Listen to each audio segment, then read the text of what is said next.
नमस्कार साथियों, मैं आपका साथी रॉबिन।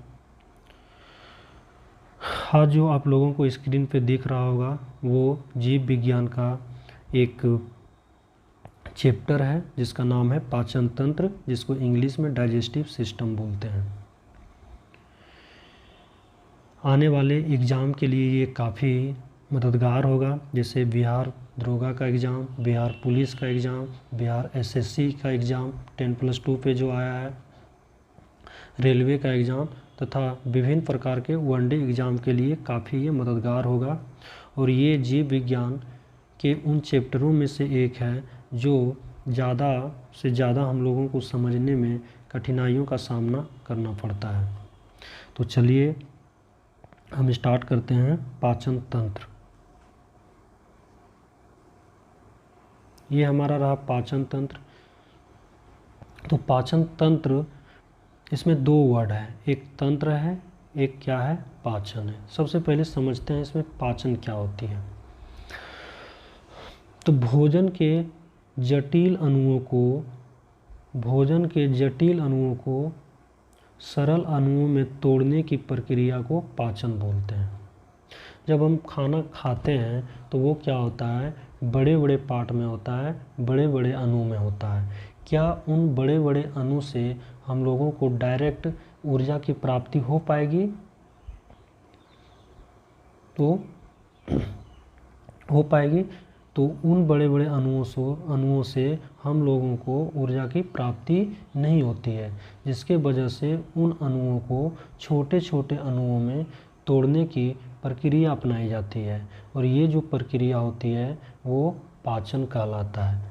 लेकिन क्या इस पाचन को संपन्न कराने वाली कोई तो ऑर्गन होगा, शरीर का कोई ना कोई तो अंग होगा, या तो वो एक अंग होगा या एक से अधिक होगा। तो यही जो वो तंत्र है वो क्या करता है, भोजन को पचाने के लिए शरीर के विभिन्न विभिन्न भागों में भोजन के पचने की क्रिया संपन्न होती है। और ये भोजन के पचने की क्रिया जो संपन्न होती है विभिन्न विभिन्न अंगों में, यही सारे अंग मिलकर एक तंत्र का निर्माण करता है जो पाचन तंत्र कहलाता है। यहाँ पे भोजन पचने की बात कही जा रही है, इसलिए पाचन तंत्र डाइजेस्टिव सिस्टम कहलाता है। हम लोग इकोसिस्टम का भी नाम सुनते हैं, पारितंत्र या पारिस्थितिकी तंत्र का इकोसिस्टम के नाम। वहाँ भी क्या है, सिस्टम, किसके साथ सिस्टम लगा हुआ है, तो इकोसिस्टम ये किसके साथ लगा हुआ है, इको के साथ लगा हुआ है, यानी पारिस्थितिकी के साथ लगा हुआ है। तो वहाँ पे हम लोग पर्यावरण में पढ़ते हैं। फिर नंबर सिस्टम बोलते हैं हम लोग। नंबर सिस्टम किसके साथ लगा हुआ है, नंबर के साथ लगा हुआ है। तो नंबर को पढ़ने की जो प्रक्रिया जो पूरी जो संपन्न होती है वही हमारा क्या कहलाता है, नंबर सिस्टम कहलाता है। यहाँ पे जो सिस्टम लगा हुआ है पाचन के साथ लगा हुआ है। तो भोजन के बड़े अणु जब छोटे छोटे अणु में तोड़े जाते हैं और वो तोड़ने की प्रक्रिया जब शरीर के विभिन्न अंगों के द्वारा संपन्न की जाती है, तो वही शरीर के विभिन्न अंग का जो एक समूह बनता है, जो एक उसका पर्यावरण बनता है, वही हमारा क्या कहलाता है, पाचन तंत्र कहलाता है। तो यहाँ पे मैं लिख भी दिया हूँ, भोजन के जटिल अणु। जटिल को यूँ आप लोग बड़े अणु समझें। भोजन के बड़े अणु को छोटे छोटे, सरल का मतलब यहाँ छोटा समझें, छोटे यानी दोनों सही है, छोटे अणुओं में तोड़ने की प्रक्रिया को पाचन कहते हैं। पाचन क्या है, सिंपल सी बात, भोजन के बड़े बड़े भाग को छोटे छोटे भाग में तोड़ने की प्रक्रिया को पाचन कहते हैं। तथा पाचन प्रक्रिया में भाग लेने वाले समूह तंत्र, यानी जो शरीर के अलग अलग अंगों में जो पाचन की क्रिया संपन्न होती है वो हमारा क्या कहलाता है, पाचन तंत्र कहलाता है। सिंपल शब्दों में समझें, अर्थात जिस अंग समूह में पाचन की प्रक्रिया संपन्न होती है उसे हम लोग पाचन तंत्र बोलते हैं। क्या बोलते हैं, पाचन तंत्र बोलते हैं।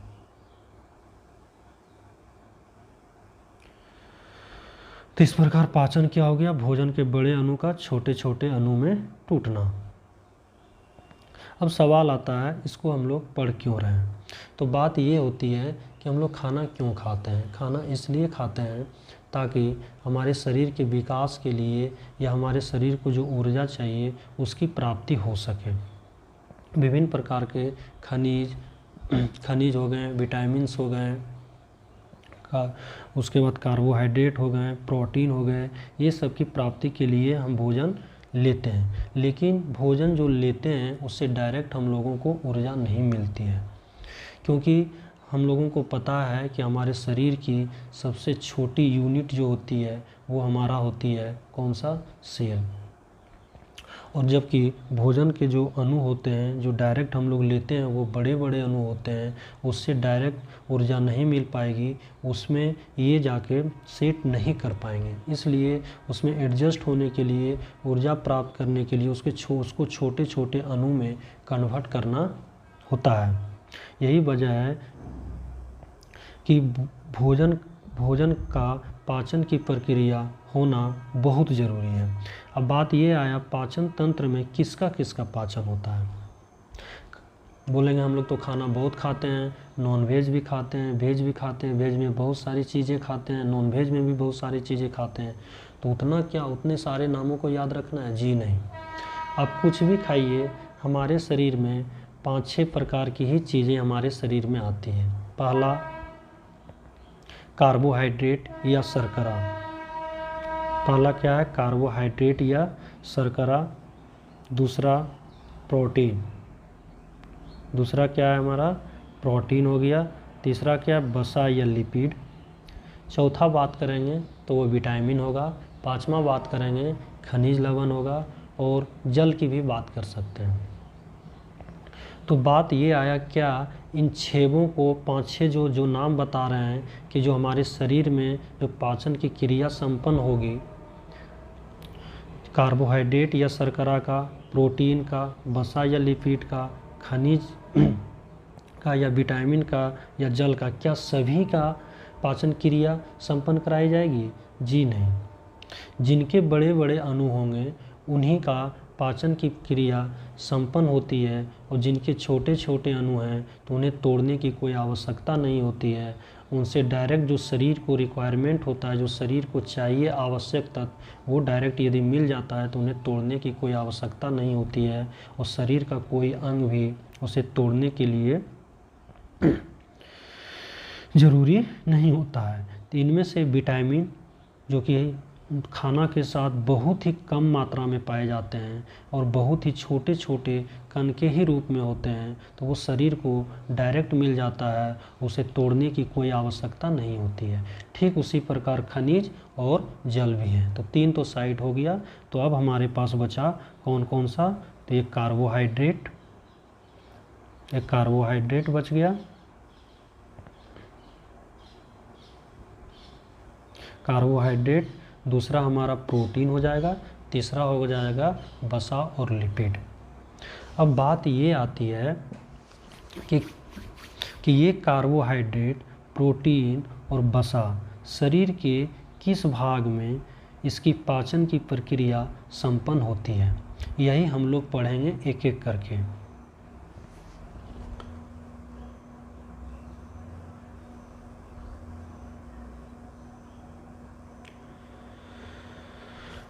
कार्बोहाइड्रेट या शर्करा, देखते हैं इसके बारे में। फाइनली ये कार्बोहाइड्रेट और जो शर्करा है ये बड़े अणु के रूप में है। इसका आकार अभी क्या है? बड़ा है। मान लीजिए हम चावल खा रहे हैं या रोटी खा रहे हैं या वैसे कुछ खाद्य पदार्थ खा रहे हैं जिसमें कार्बोहाइड्रेट या शर्करा जो खाने में मीठा लग रहा है, तो उसके अणु क्या हैं? बड़े बड़े हैं। तो पहला बार ये टूटेगा तो टूट के इसके छोटे छोटे अणु के रूप में कन्वर्ट होगा, जो क्या कहलाएगा? ग्लूकोज कहलाएगा। पुनः ये टूटेगा और टूटकर ये इस अणु के रूप में फिर छोटे छोटे अणु के रूप में कन्वर्ट होगा, जो ग्लाइकोजन कहलाएगा। मतलब ग्लाइकोजन जो है कार्बोहाइड्रेट का सबसे छोटा पार्ट है। यूँ हम कह सकते हैं कि smallest unit of the carbohydrate, यानी ये कार्बोहाइड्रेट की आधारभूत इकाई है ग्लाइकोजन। लेकिन ये संपूर्ण प्रक्रिया शरीर के विभिन्न प्रकार के भागों में संपन्न होगी। इसी प्रकार हमारा प्रोटीन का भी होगा। ये ये रहा प्रोटीन। प्रोटीन टूटेगा पेप्टॉन्स में या पेप्टाइड भी बोलते हैं, पेप्टॉन्स या पेप्टाइड में टूटेगा। फिर ये पेप्टॉन्स ये प्रोटीन जैसे दाल खाए, सोयाबीन खाए, यानी वैसे चीज़ खाए जिसमें प्रोटीन पाया जाता है। प्रोटीन वाला खाद्य पदार्थ लिए तो ये बड़े अणु होते हैं, टूटे इससे छोटे अणु के रूप में पेप्टॉन्स या पॉलीपेप्टाइड में या पेप्टाइड में टूटे। पुनः अभी और छोटे ये नहीं हुए हैं और जिससे कि हमको ऊर्जा प्राप्त हो जाए, तो और ये छोटे अणु में टूटेंगे जो कहलाएंगे एमिनो अम्ल, यानी इससे अब छोटा नहीं टूट सकता है। जिस तरह कार्बोहाइड्रेट का सबसे छोटा यूनिट ग्लाइकोजन था, वो अब छोटे उससे छोटा में नहीं टूट सकता था, उसी प्रकार प्रोटीन का सबसे छोटा जो कण कहलाता है वो एमिनो अम्ल कहलाता है। इससे अब छोटा यूनिट में वो नहीं टूट सकता है और ये भी जो प्रक्रिया होगी हमारे शरीर के विभिन्न भागों में जाके संपन्न होगी। इस प्रकार यूँ हम कह सकते हैं कि प्रोटीन का सबसे छोटा पार्ट, सबसे छोटा भाग या इसकी सबसे छोटी इकाई या आधारभूत भाग या इकाई जो होगी वो एमिनो अम्ल होगा। एग्जाम में डायरेक्ट पूछा जाता है प्रोटीन का सबसे छोटा भाग या आधारभूत इकाई का क्या नाम है, एमिनो अम्ल।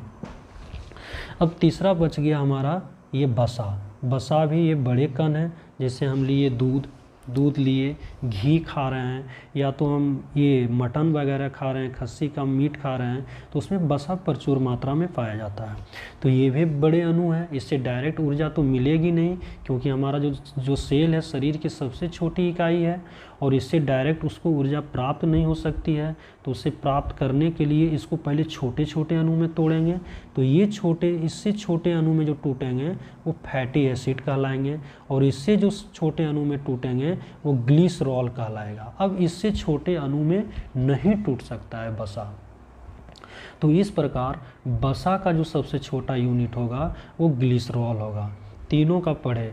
कार्बोहाइड्रेट का सबसे छोटा पार्टिकल, सबसे छोटा यूनिट ग्लाइकोजन कहलाया। प्रोटीन का सबसे छोटा यूनिट एमिनो अम्ल कहलाया। वसा या लिपिड का सबसे छोटा यूनिट ग्लिसरॉल कहलाया। लेकिन ये जो इतनी आसानी से जो हम बोल दिए, इतनी आसानी से ये क्रिया संपन्न नहीं होती है। ये हमारे शरीर के विभिन्न अंगों के द्वारा ये पाचन की क्रिया संपन्न कराई जाती है। ये पूरा चैप्टर में ये 3 पे ही खेला है जो मैंने आपको अभी जस्ट बताया। कार्बोहाइड्रेट, प्रोटीन और वसा का, ये तीनों का पाचन पचा देना है।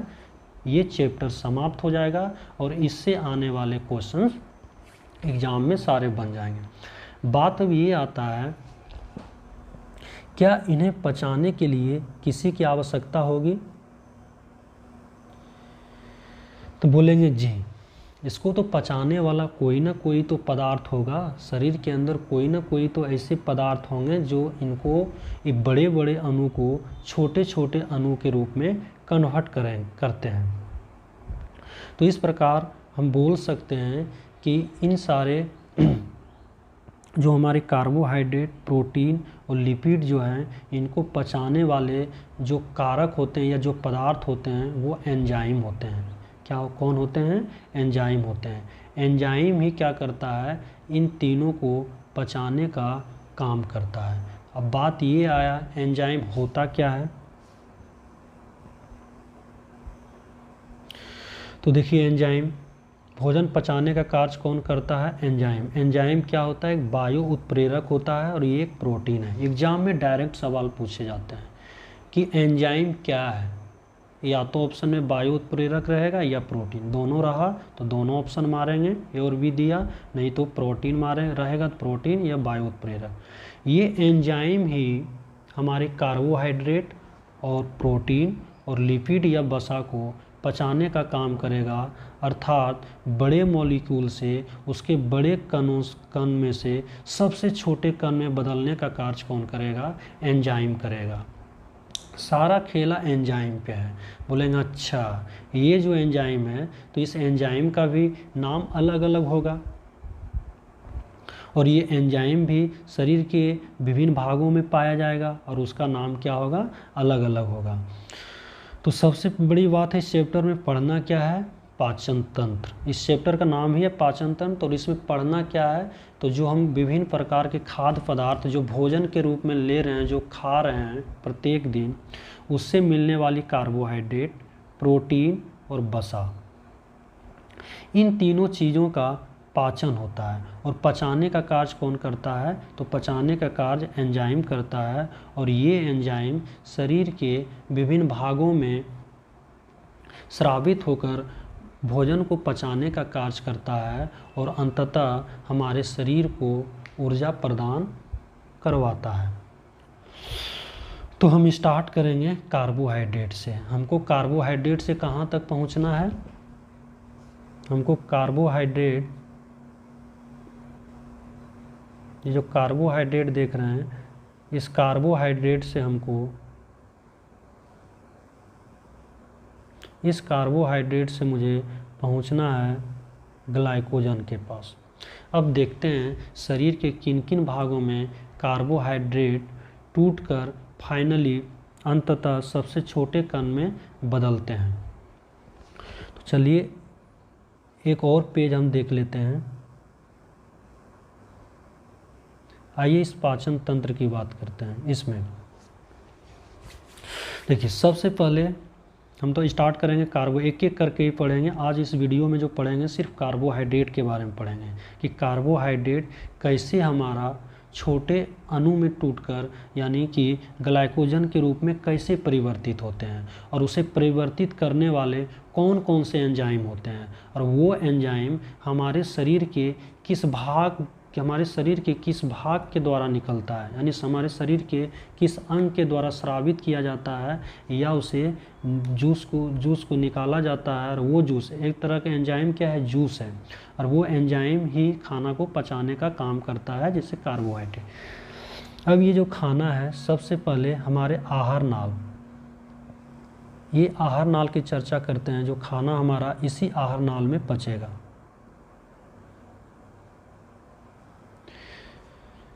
देखिए, ये है हमारे आहार नाल। ये आहार नाल से जुटे हुए हैं कौन, मुंह, जिसको मुंह या मुख गुहा बोलते हैं, इंग्लिश में माउथ कैविटी या बकर कैविटी, और ओरल कैविटी, बकल कैविटी या ओरल कैविटी बोलते हैं। फिर मुंह से नीचे जुटा हुआ होता है आहार नलिका, जिसे बोलते हैं ईसोफेगस। ऐसे ओइसोफेगस है, लेकिन इसे आहार नली बोलते हैं। इसे क्या बोलते हैं, आहार नली बोलते हैं, या इसको फूड पाइप भी बोल सकते हैं। हम लोग क्या बोल सकते हैं, फूड पाइप बोल सकते हैं, भोजन नलिका इसको बोल सकते हैं, फूड पाइप। फिर इसके नीचे ये भोजन सबसे पहले क्या होता है, मुंह में लेते हैं। मुंह से भोजन कहाँ जाएगा, हमारा जाएगा फूड पाइप में जाएगा। फूड पाइप से भोजन हमारा कहाँ जाएगा, अमाशय या पेट में जाएगा। कहाँ जाएगा, अमाशय या, सॉरी एक मिनट,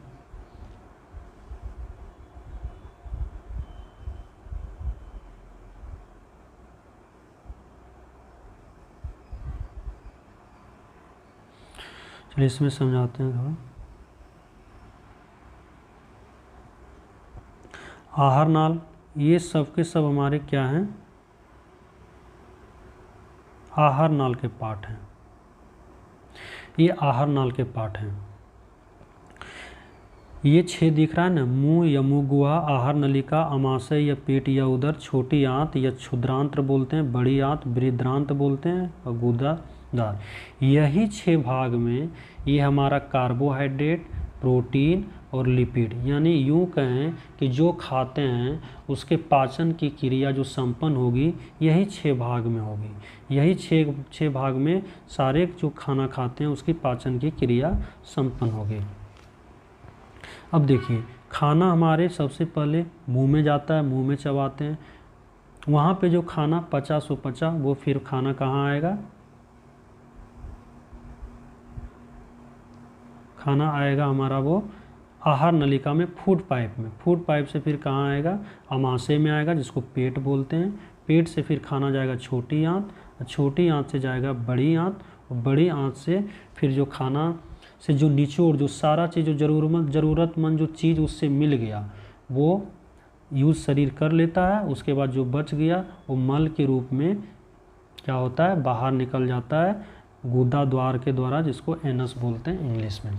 बात अब ये आया कि क्या इन छेबों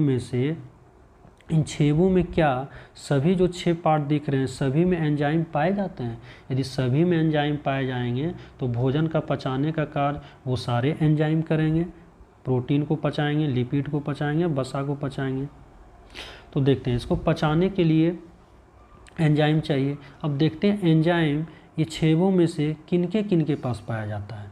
अब देखिए मुंह में एक ग्लार ग्रंथि पाई जाती है। ग्रंथि एक्चुअली होता क्या है, तो ग्रंथि का काम ही होता है कि ये एंजाइम जूस और हार्मोन का निर्माण करता है। एंजाइम जूस और किसका निर्माण करता है, हार्मोन का। यदि ग्रंथि एंजाइम और जूस का निर्माण करता है तो उसे हम लोग बहिस्रावी ग्रंथि बोलते हैं, एक्सोक्राइन ग्लैंड बोलते हैं। यदि वो ग्रंथि यदि हार्मोन का स्रावन करता है, हार्मोन निकालता है, तो हम लोग वैसे ग्रंथि को बोलते हैं इंडोक्राइन अंतःस्रावी ग्रंथि बोलते हैं। लेकिन ये हमारे जो मुंह में जो लार ग्रंथि जो होता है, जिसको सैलिवरी ग्लैंड इंग्लिश में बोलते हैं, ये बहिस्रावी होता है क्योंकि ये एंजाइम प्रोड्यूस करता है। क्या प्रोड्यूस करता है, एंजाइम प्रोड्यूस करता है, एंजाइम निकालता है। जब खाना खाते हैं देखते हैं मुंह में लार आ जाता है, तो मुंह में लार आ जाता है तो उस लार में कुछ एंजाइम पाए जाते हैं, जो हम एक एक करके बताएंगे जब कार्बोहाइड्रेट स्टार्ट करेंगे। कार्बोहाइड्रेट की पाचन की प्रक्रिया जब स्टार्ट करेंगे तो बताएंगे। अभी हम ये इसमें जान रहे हैं कि आखिर हमें पढ़ना क्या है, आखिर भोजन को कौन पचाएगा, और वो पचाएगा तो वो ये 6 पार्ट में से क्या वहाँ वो मौजूद होगा, यानी किसमें वो उपस्थित एंजाइम है और किसमें उपस्थित नहीं है, अर्थात किसमें एंजाइम पाया जाता है, किसमें एंजाइम नहीं पाया जाता है। अर्थात यूँ हम कहना चाह रहे हैं कि ये 6 में से किससे एंजाइम निकल रहा है भोजन पचाने के लिए और किससे निकलता ही नहीं है। तो ये हमारा लार ग्रंथि हो गया, यानी ये हो गया हमारा लार ग्रंथि। इसमें एंजाइम पाया जाता है। जब इसमें एंजाइम पाया जाएगा तो कार्बोहाइड्रेट, प्रोटीन और लिपिड ये तीनों में से किन्हीं न किन्हीं को पचाने का कार्य करेगी। अब ये खाना आती आहार नली का फूड पाइप में, तो ये एक तरह से पाइप है। क्या है, पाइप है, नल है, इसका नाम ही है नली। इसका नाम क्या है, नली है। ये एक पतली नली होती है और इससे जो मुंह में भोजन पच गया और जो नहीं पचा, दोनों प्रकार के भोजन इस नली की सहायता से भोजन प्रवेश करता है हमारा आमाशय में। और ये नली जो होती है इसमें कोई ग्रंथि पाया ही नहीं जाता है। जब इसमें कोई ग्रंथि पाया ही नहीं जाएगा तो इसमें भोजन पाचन की क्रिया संपन्न होगी ही नहीं, भोजन पचने की क्रिया इसमें होगी ही नहीं। क्योंकि हम आपको बताएं कि भोजन की पचने की क्रिया वहाँ ही संपन्न होगी या वहाँ ही होगी जहाँ पे एंजाइम उपलब्ध होगा, और एंजाइम आहार नलिका के पास उपलब्ध नहीं रहती है। इसके पास किसी प्रकार का कोई एंजाइम का स्रवण होता ही नहीं है, इससे किसी प्रकार का कोई एंजाइम निकलता ही नहीं है। तो ये सीधी सी बात है, एक माध्यम का काम करेगा मुंह में पचे और अपचे भोजन को आमाशय तक ले जाने के लिए। तो आहार नलिका एकमात्र क्या है, माध्यम है। इसके बारे में आगे विस्तृत बताएंगे। अब आमाशय ये पेट में आता है तो इसके पास एक ग्रंथि होती है जिसका नाम है आमाशय ग्रंथि। ये अपने नाम से ही इसकी ग्रंथि है, आमाशय ग्रंथि। ये भी एक बहिस्रावी ग्रंथि है और ये भी क्या करते हैं, एंजाइम का स्रवण करते हैं। इससे भी एक एंजाइम निकलता है। जब इससे एंजाइम निकलेगा तो जाहिर सी बात है भोजन पचेगा, पचने की क्रिया वहाँ होगी। अब ये यहाँ पे भी कुछ भोजन पचा, संपूर्ण भोजन मुंह में नहीं पचता है, कुछ पचते हैं कुछ नहीं पचते हैं। ये आ गए आमाशय, यहाँ भी कुछ तीनों में से कुछ भोजन पचा, कुछ नहीं पचा। अब वो भोजन आ जाता है पचे और अपचे भोजन पुनः छोटी आंत या क्षुद्रांत में। यहाँ पे भी इसके 2 ग्रंथि होते हैं, एक यकृत ग्रंथि और एक अग्नाशय ग्रंथि। ये दोनों क्या करते हैं, एंजाइम को क्या करते हैं, निकालते हैं। और ये दोनों का जो एंजाइम है, कार्बोहाइड्रेट, प्रोटीन, इनमें से जो भी है सब पचाने का कार्य करते हैं। जो उनमें से देखेंगे कि ये इनसे निकलने वाले एंजाइम किनको किनको पचाने के लिए ये सक्षम होते हैं। उसके बाद नीचे 5वां में आते हैं तो इसमें भी कोई ग्रंथि नहीं पाई जाती। बड़ी आंत या बृहदांत है, इसमें कोई ग्रंथि नहीं पाई जाती, तो यहाँ भोजन पचेगा नहीं। और छठा क्या है, भोजन पच के जो ज़रूरतमंद चीज़ रहा शरीर एब्जॉर्ब किया, अवशोषण किया, बाकी बात मल के रूप में निकल जाता है। तो इसका मतलब एक चीज़ हम देख रहे हैं कि ये 6 में से 3 मात्र ऐसे हैं जहाँ पे भोजन पचने की क्रिया संपन्न होती है। एक मुंह में, एक अमाशय और एक छोटी आंत में। बाकी बात जो 3 बच गए हैं वो लोग का काम छोटा मोटा काम है। जैसे आहार नलिका एक माध्यम का काम करता है, एक नली है, एक पाइप है जो मुंह में जो भोजन चबाए वगैरह, वहाँ से जो पचा, जो नहीं पचा वो दोनों आ जाते हैं, भेज देते हैं कि जाओ अमाशय के पास, जो बच गया वहाँ पचेगा। अमाशय या पेट के पास आता है तो ये भी बोलता है देखो भाई, पचाने के लिए 3 चीज़ लाए हो, कार्बोहाइड्रेट, प्रोटीन और वसा, सारे हमारे पास भी नहीं पचेंगे। ये जो हमसे संभव होता है वो होगा, आगे हम भेज देंगे। ये भी इससे जो पचता है वो आगे चलाता है छोटी आंत में। यहाँ भी एंजाइम उपलब्ध है तो यहाँ संपूर्ण रूप से भोजन पच जाएगा। तो आप एक तरह से यहाँ क्वेश्चन तो ये बन गया कि भोजन पचने की क्रिया शरीर के किन किन अंगों में संपन्न होती है। पहला मुख, दूसरा अमाशय और तीसरा छोटी आंत में होगी।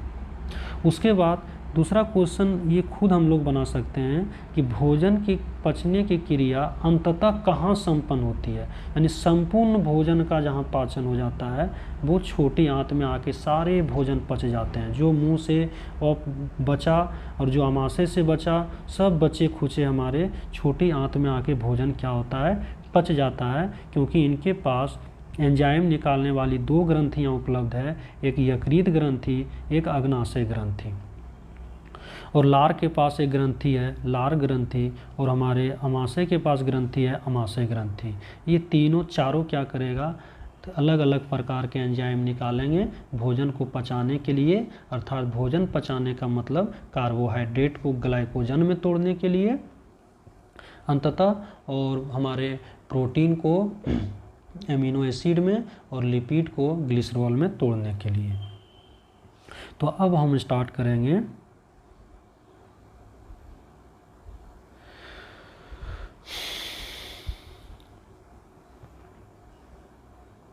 एंजाइम बता दिए, एक प्रोटीन है, उत्प्रेरक है। अब हम शुरुआत करते हैं कार्बोहाइड्रेट या शर्करा का पाचन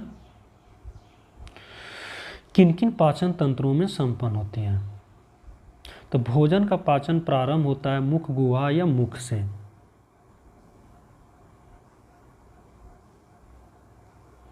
मुख गुहा या मुख से होता है। मुख में जो ग्रंथि पाई जाती है वो लार ग्रंथि पाई जाती है। कौन सी ग्रंथि पाई जाती है, वो लार ग्रंथि पाई जाती है। और लार ग्रंथि अब बताए थे ये ग्रंथि हो गया। और लार ग्रंथि कैसी ग्रंथि है, तो बोलेंगे बहिस्रावी ग्रंथि है, क्योंकि अभी आप लोगों को अंतःस्रावी और बहिस्रावी ग्रंथि में अंतर बताए। जो ग्रंथि करता क्या है, तो ग्रंथि 3 प्रकार के पदार्थ को क्या करता है, अपने अंदर से बाहर निकालता है। एक एंजाइम, एक जूस और तीसरा हार्मोन। जब ये एंजाइम और जूस निकालता है तो ये नाम देता है कि जब हम एंजाइम और जूस निकाल देंगे तो वैसे ग्रंथि का नाम होगा बहिस्रावी ग्रंथि। और जिस ग्रंथि से हार्मोन हम निकालेंगे उस ग्रंथि का नाम देंगे हम अंतःस्रावी ग्रंथि। तो एंजाइम निकल रहा है तो जाहिर सी बात है एंजाइम निकल रहा है तो ये लार ग्रंथि कैसी ग्रंथि होगी, एक बहिस्रावी ग्रंथि होगी। तो लार ग्रंथियों में पाए जाने वाले जो एंजाइम मुख्यतः 2 एंजाइम होते हैं। कितने एंजाइम होते हैं, 2 एंजाइम होता है। पहला लाइसोजाइम यानी लाइसोजाइम एंजाइम होता है। तो ये जो लाइसोजाइम एंजाइम है ये इसका कार्य क्या होता है, जब हम खाना खाते हैं और उसके साथ जब अवांछित बैक्टीरिया आ जाता है, यानी वैसे बैक्टीरिया जो हमारे, वैसे जीवाणु जो हमारे शरीर को नुकसान पहुंचाए, तो वो लाइसोसोम क्या करता है, ये लाइसोजाइम क्या करता है, ये क्या करता है उस बैक्टीरिया को वहाँ ही मार देता है, मुंह में ही मार देता है। तो ये जैसे मान लीजिए 2-3 दिन का हम पूड़ी खा लिए, सब्जी खा लिए, तो उसमें तो खा लेते हैं तो देखते हैं पेट खराब हो जाता है। तो उस प्रकार का क्या होता है, उसमें जो भी अवांछित बैक्टीरिया आता है, जो हानिकारक बैक्टीरिया जीवाणु या बैक्टीरिया या जीवाणु आते हैं खाना के साथ, उसको मुंह में ही वो क्या करते हैं, वो मार देने का काम करते हैं। एक्चुअली ये पूरी तरह से नहीं मार पाते हैं, कुछ जो बच जाते हैं वो HCl काम करते हैं, लेकिन ये वही काम करते हैं जो HCl भी करते हैं। इनसे जो बच जाता है वो LCl पूरा कर देते हैं। तो ये लाइसोजोम, तो ये लार ग्रंथि से निकलने वाले मुख्यतः 2 एंजाइम बता रहे हैं। पहला हो गया लाइसोजाइम। लाइसोजाइम का काम क्या है, तो हमारे खाने के साथ हानिकारक जो जीवाणु आते हैं उसे ये नष्ट या मार देने का काम करते हैं। अब दूसरा हमारा क्या है, टाइलिन। टाइलिन का कार्य क्या है, तो कार्बोहाइड्रेट या शर्करा को ग्लूकोज में परिवर्तित करता है ये। अब देखिए हमारे पास पचाने के लिए 3 चीज़ था, कार्बोहाइड्रेट, प्रोटीन और वसा। लेकिन अब देखिए हमारे मुख से कार्बोहाइड्रेट की पचने की प्रक्रिया शुरू हो गई है, और यहाँ पे कार्बोहाइड्रेट यानी कार्बोहाइड्रेट के जो बड़े अणु हैं लगभग 70%, एग्जैक्ट तो कहीं डाटा नहीं है लेकिन कहीं NCERT में ही, या एग्जैक्ट 70 नहीं है लेकिन इसी के आसपास है, तो लगभग 70% के आसपास इसके छोटे छोटे अणु में कन्वर्ट हो जाते हैं। तो बोलेंगे अच्छा 100% कार्बोहाइड्रेट में 70% तो मुंह में ही पच गया, 70% का ही पचना बाकी है। 70% ये पच जाता है तो हम बोलेंगे कि कार्बोहाइड्रेट की पाचन की क्रिया संपन्न हो गई। यानी फाइनली वो जब कार्बोहाइड्रेट से डायरेक्ट फाइनली जब वो क्या बन जाएगा, ग्लाइकोजन में कन्वर्ट हो जाएगा, तो बोलेंगे कार्बोहाइड्रेट या शर्करा की पचने की प्रक्रिया संपन्न हो गई।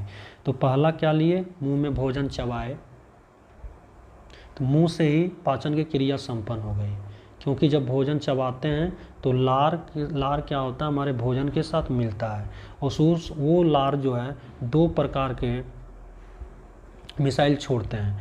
एक हो गया हमारा क्या, लाइसोजाइम, दूसरा क्या हो गया हमारा टाइलिन। दोनों एंजाइम है, और पहले आप लोगों को बताया ये संपूर्ण भोजन को एंजाइम ही पचाएगा।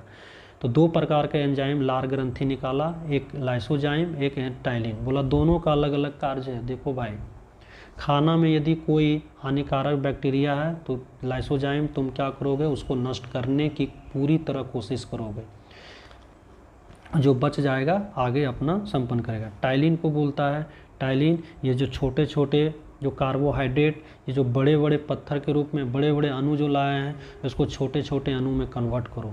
बोलता है ठीक है, तो टाइलिन कन्वर्ट करता है कार्बोहाइड्रेट या शर्करा के बड़े बड़े अणु को छोटे छोटे अणु में, पूर्णतः छोटे छोटे में नहीं लेकिन छोटे छोटे अणु में, जो ग्लूकोज कहलाता है। बताए थे कार्बोहाइड्रेट ग्लूकोज में टूटेगा, ग्लूकोज फाइनली टूट जाएगा ग्लाइकोजन में। फिर आगे चलते हैं,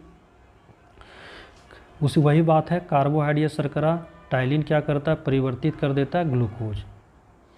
तो अर्थात हम कह सकते हैं कि कार्बोहाइड्रेट का पाचन मुख गुहा से शुरुआत होता है। यहाँ ध्यान देने वाली मुख्य बातें हैं, ये एग्जाम में डायरेक्ट पूछे जाते हैं। कार्बोहाइड्रेट या शर्करा का पाचन या भोजन का पाचन हमारे शरीर के किस भाग से शुरू होता है, बोलते हैं मुंह से होता है या मुख गुहा से होता है। और यहाँ पे जो पचे और अपचे भोजन होते हैं जो हमारे मुंह में, इसी को हम लोग बोलस बोलते हैं। क्या बोलते हैं, बोलस इसको बोला जाता है। एग्जाम में पूछा जाता है कि मुंह में पचे हुए भोजन एवं अपचे हुए भोजन जो रहते हैं उसको क्या बोलते हैं, बोलस बोलते हैं। क्या बोलते हैं, बोलस बोलते हैं। तो इस प्रकार खाना हमारा मुंह में खाना हमारा मुंह से ही पचने की शुरुआत हुई।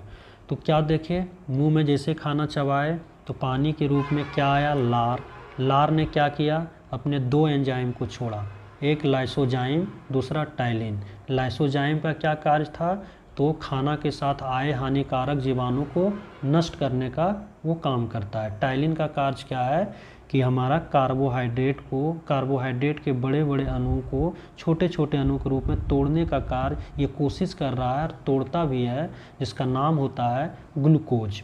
जिसका नाम क्या होता है, ग्लूकोज। कुछ लार से संबंधित मुख्य बातें हम लोग पढ़ते हैं। लार से संबंधित कुछ मुद्दे। लार एक क्या है, द्रव होता है, इसमें पानी कितना होता है, वाटर 95%। इससे निकलने वाले दो मुख्यतः एंजाइम होते हैं, एक टाइलिन। टाइलिन का कार्य क्या है, तो कार्बोहाइड्रेट को ग्लूकोज में बदलना।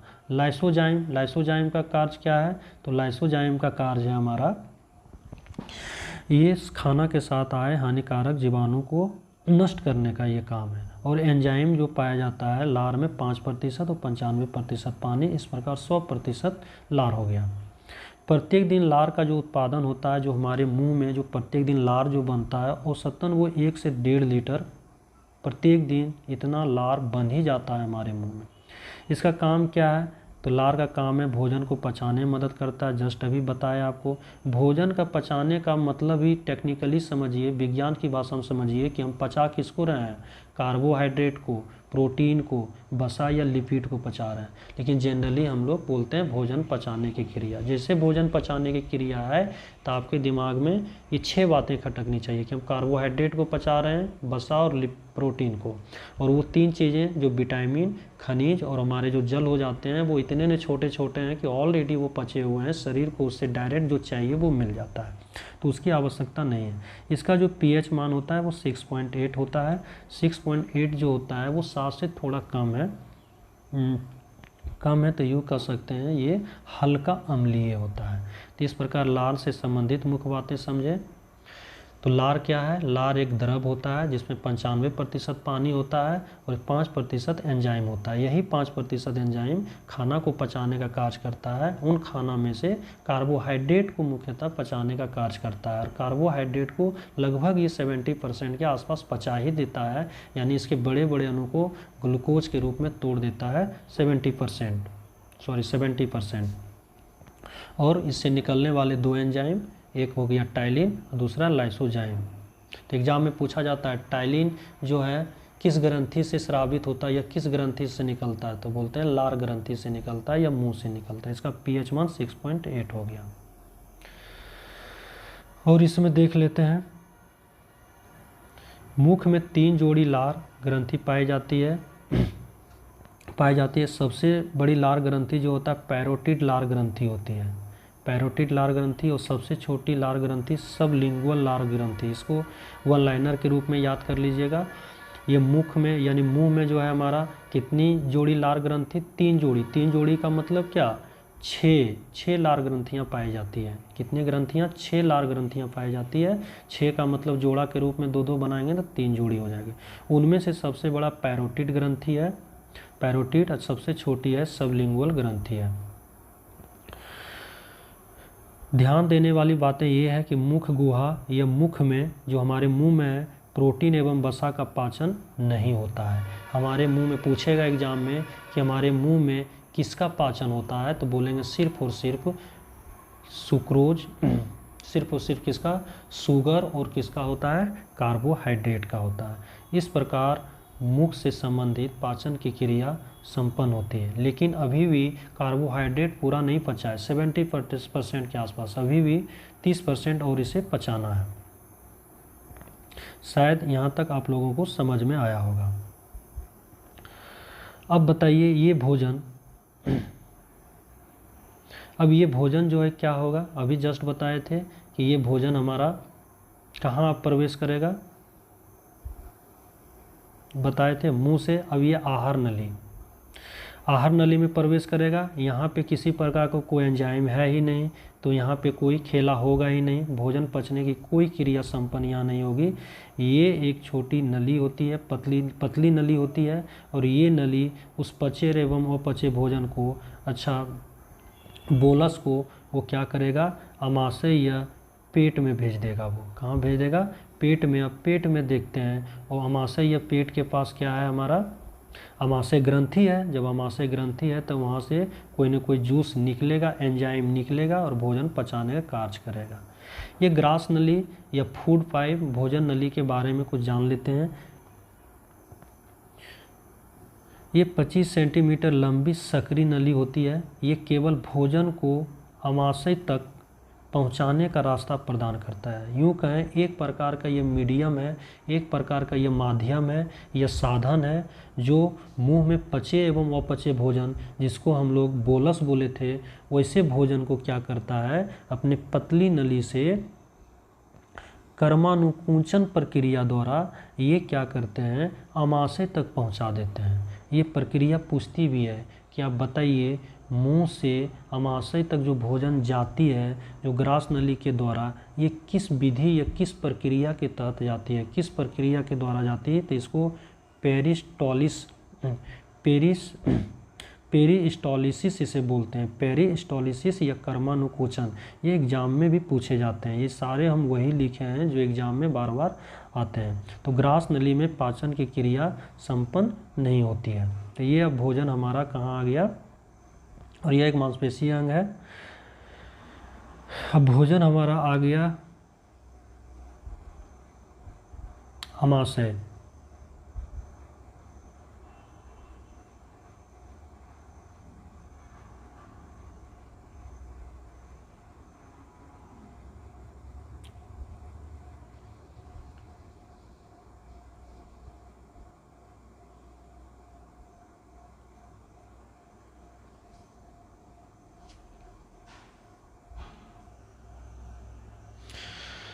तो आप लोग को हम बताए थे,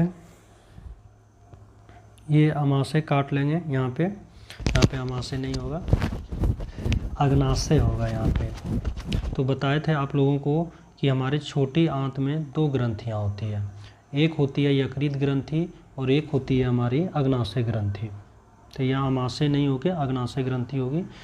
तो यकृत से जो हमारा जूस निकलता है उससे हमारा कार्बोहाइड्रेट का पाचन नहीं होता है, लेकिन जो अग्नाशय ग्रंथि से जो जूस निकलती है, जो एंजाइम निकलती है, उससे हमारा क्या होता है, कार्बोहाइड्रेट का पाचन होता है। अब देखते हैं अग्नाशय से निकलने वाली एंजाइम का नाम। देखिए यहाँ पे कर लेंगे आप, अमाशय नहीं अग्नाशय होगा। ग्रंथि से 3 प्रकार का एंजाइम स्रावित होता है। एक का नाम है ट्रिप्सिन, दूसरा का नाम है एमाइलेज, तीसरा का नाम है लाइपेज। ये एमाइलेज ही बचे 30% कार्बोहाइड्रेट या शर्करा को पचाने का कार्य करता है। अब देखते हैं एमाइलेज बचे हुए कार्बोहाइड्रेट या शर्करा को पचाने में सहायक होता है। कार्बोहाइड्रेट या शर्करा को एमाइलेज कन्वर्ट करता है, ये ग्लूकोज से डायरेक्ट ग्लाइकोजन में ये हो जाता है। इस प्रकार हमारा कार्बोहाइड्रेट 70% मुँह में पच गया और हमारा छोटी आंत में,